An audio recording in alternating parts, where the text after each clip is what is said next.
जिला सदर महकुमारे नवनिर्मित टाउन थाना गृह आभासी माध्यम मान्यवर मुख्यमंत्री श्री मोहन चरण माझी द्वारा उद्घाटित हो जाइछि।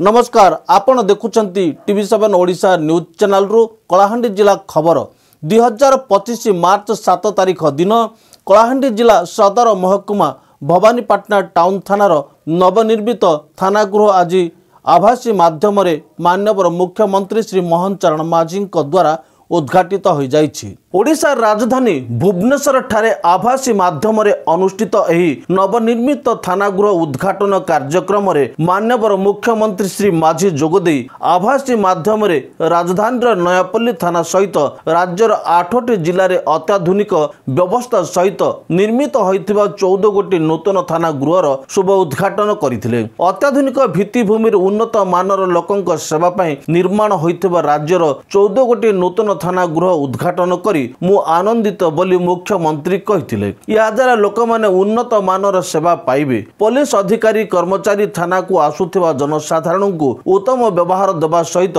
सेवा मनोभाव नै निजर कार्य तुलाइबारे अधिक यत्नवान हेबा पई मुख्यमंत्री निर्देश दैथिले। जिला सदर महकुमारे अनुष्ठित आभासी माध्यम जोड़ी होइथिबा एही उद्घाटनी कार्यक्रम सांसद कलाहांडी मालविका देवी, राज्यसभा सांसद सुजित कुमार, जिला परिषद सभापति पुष्पेंद्र सिंहदेव, आरक्षी अधीक्षक नागराज देवरकोंडा, अतिरिक्त जिलापाल तन्मय कुमार दरवान, डीएफओ उत्तर अनुराग मिश्र, डीएफओ दक्षिण कोलाई बानन आर, उपजिलापाल भवानीपाटना प्रभात कुमार परिडा, उप आरक्षी अधीक्षक भवानीपाटना आजंगकिया बाबूराव, पूर्वतन सांसद कलाहांडी अर्क केशरी देव, बीजेपी जिला सभापति जुगल किशोर पोड़, कवि डॉक्टर भवानी शंकर नियाल जोगदे भवानीपाटना ठारे बहु दिनर प्रतीक्षा परे अत्याधुनिक भित्तिभूमि उन्नत मानर लोकंक सेवारे नूतन थाना गृह उद्घाटन मान्यवर मुख्यमंत्री द्वारा करा जाइथिबारु